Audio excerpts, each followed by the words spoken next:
ចរានពរញាតិញោមថ្ងៃនេះថ្មភាពបានមកទស្សនកិច្ចនៅប្រាសាទភ្នំបាយ៉ង់កោដែលផ្លូវឡើងរៀងពិបាកដែរញាតិញោមប្រាសាទហ្នឹងកសាងយូរហើយប៉កាលពីសតវត្សទី7មុននៃការកសាងអង្គរវត្តយើងទៀតហើយនេះគឺជាទស្សនភាពនៃការឡើងលើប្រាសាទហ្នឹងហើយយើងសម័យមើលថាការតាំងពីសម័យនោះកាលពីសម័យនោះកសាងទៅត្រង់ទៅ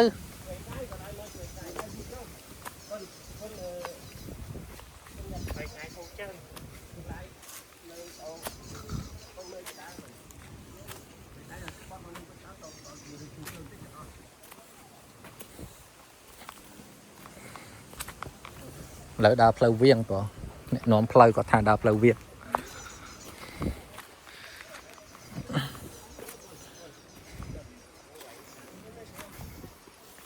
ហើយត្រជាក់ស្រួលណាបងរដូវនេះខែកដឹកធ្លាក់ខ្យល់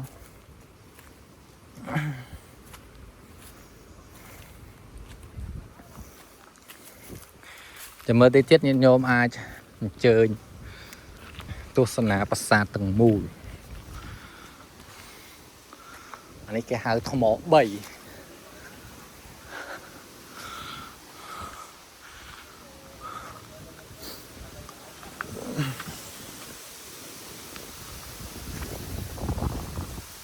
ហើយ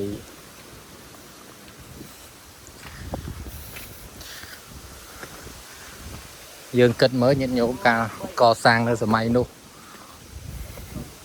អត់ទាន់មានផ្លូវល្អធ្វើផងបងតែឡើងមកដល់កំពូលភ្នំកសាងប្រាសាទបានឥឡូវនេះយើងបានធ្វើផ្លូវផងអីផងញាតិញោមមើលសនោះអាហ្នឹងទីរួមមិនទីរួមខេត្តទេបងអានេះនៅស្រុកសុករីវង្សហើយខាងនោះវៀតណាមបងភ្នំមកជាហៀងនោះមែនថាភ្នំនេះណាបងភ្នំមើលរៀងព្រិលអានោះខាងវៀតណាមចឹងយើងនៅចិត្តវៀតណាមដែរបងនៅកន្លែងនេះនៅកន្លែងហ្នឹងនៅចិត្តវៀតណាម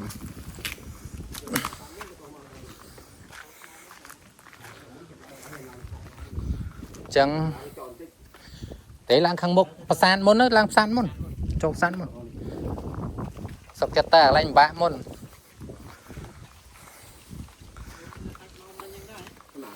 ព្រោះផ្លូវឡើងរៀងចោតបងអានេះដើរផ្លូវកោ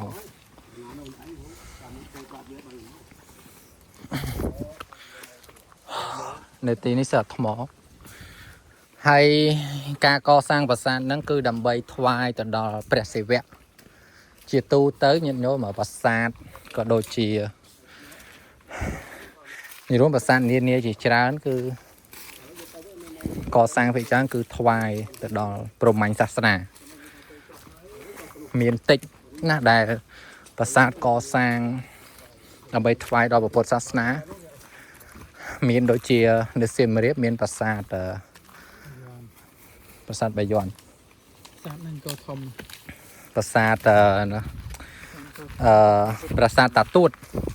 ប្រាសាទតាទួតនៅខាងមុខទីលានចូលដំរីបែបខាងឆ្វេងបន្តិចប្រាសាទហ្នឹងគឺកសាងថ្វាយដល់ពុទ្ធសាសនាចំហ្មងបងហើយនៅលើហ្នឹងគឺសិតតែរូបព្រះពុទ្ធបដិមាឆ្លាក់នៅជាប់នឹងផ្ទាំងជញ្ជាំងនៃប្រាសាទនោះហើយប្រាសាទនោះមានភាពស្រស់ស្អាតញាតិញោមអាចវាយក្នុង Google ទៅដាក់ថាប្រាសាទតាទួតអញ្ចឹងចេញមកប្រាសាទហ្នឹងឯងតែប្រាសាទដែលអាត្មាកំពុងធ្វើដំណើរនេះគឺប្រាសាទបាយ័ង់កោ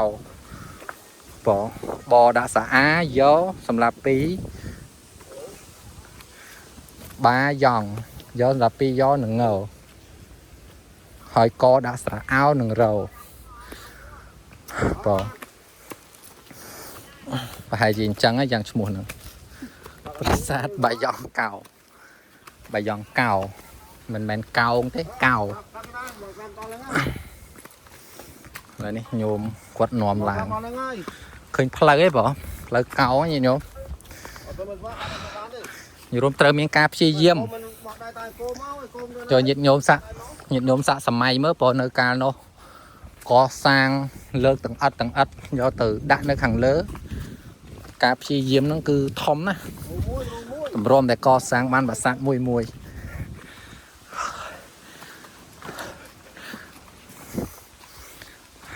cha u đi đặt bạch thôi chất đó là nhóm bỏ nợ hai chia đọc phía rồi chứ đọc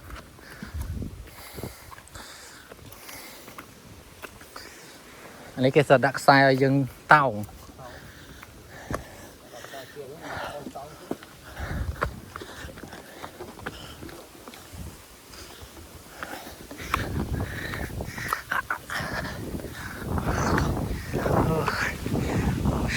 chết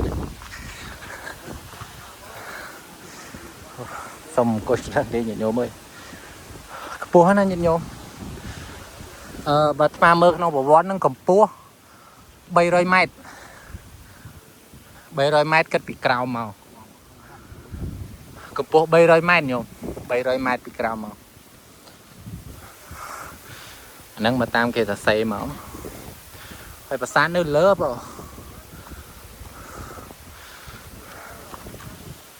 lạiនេះឈប់តគ្នា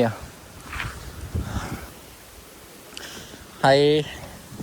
ញញោមមើលឃើញភ្នំព្រិលនោះអានោះវៀតណាមឯណាមិនមែនភ្នំខ្មែរទេនេះភ្នំខ្មែរមើលអាត្រឹមឃើញនេះអាហ្នឹងភ្នំខ្មែរអាព្រិលនោះភ្នំវៀតណាមទឹកដីវៀតណាមអញ្ចឹងបើយើងគិតពីទីក្រុងច្រឡំទីក្រុងនេះពីទីរួមស្រុកគិរីវង្សហ្នឹងទៅដល់ព្រំដែនវៀតណាមហ្នឹងគឺចម្ងាយតែ20 គីឡូឯងបងចម្ងាយពីនេះចម្ងាយពីនេះចម្ងាយពីអានេះទៅទីរួមខេត្តតែ20 គីឡូឯងអូច្រឡំទីរួមខេត្តព្រំដែនវៀតណាមព្រំដែនវៀតណាមនោះអូខេចាអាហ្នឹងព្រំដែនវៀតណាមផ្លូវមែនហ្នឹងហើយនេះផ្លូវទៅរហូតនេះចឹងអានេះភ្នំខ្មែរអាចចាប់ពីព្រិលនោះគឺសិស្សរបស់វៀតណាមចឹងអសនោះរបស់យួនហ្នឹងហើយចឹងមានថាយើងមកចិត្តដល់វៀតណាម20 គីឡូទៀតដល់ភ្នំដែនបឹបតែម្ដង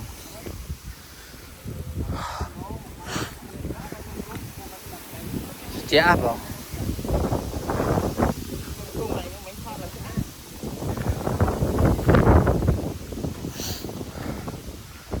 នេះจะមកបាយក្រៀម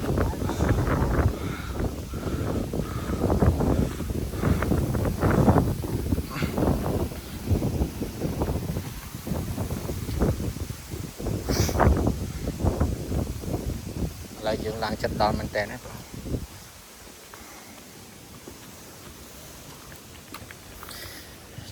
ចឹងដូចអាត្មាបញ្ជាក់ញាតិញោមអញ្ចឹងប្រាសាទហ្នឹងគឺកសាងយូរហើយបងសតវត្សទី7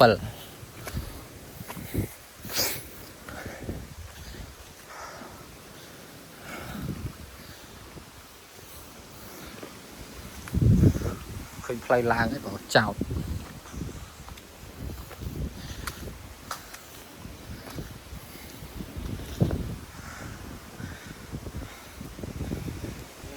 ដៃមិនលឺអីក៏ទៅកាប់កុំដល់ទៅ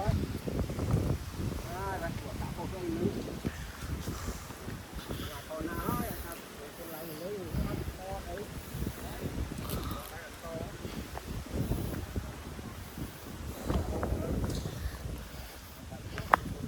ឡើងពីហ្នឹងទៅគឺដល់ប្រាសាទហើយ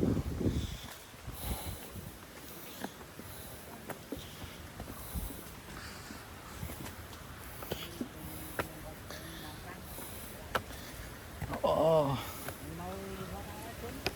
mà vật than nhau như brand po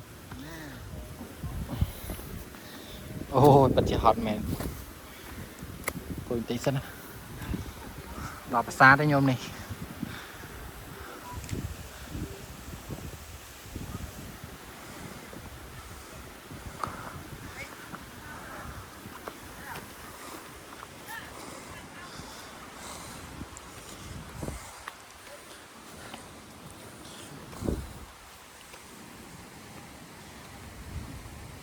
bằng cừu thom nhôm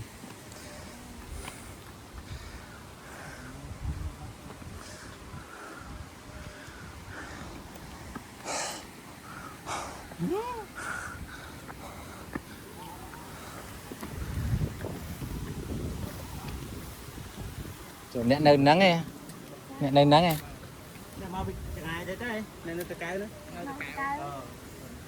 nơi chất nắng nghe chất ní hả hay gọi ngày tì rôm khá tì rôm sọc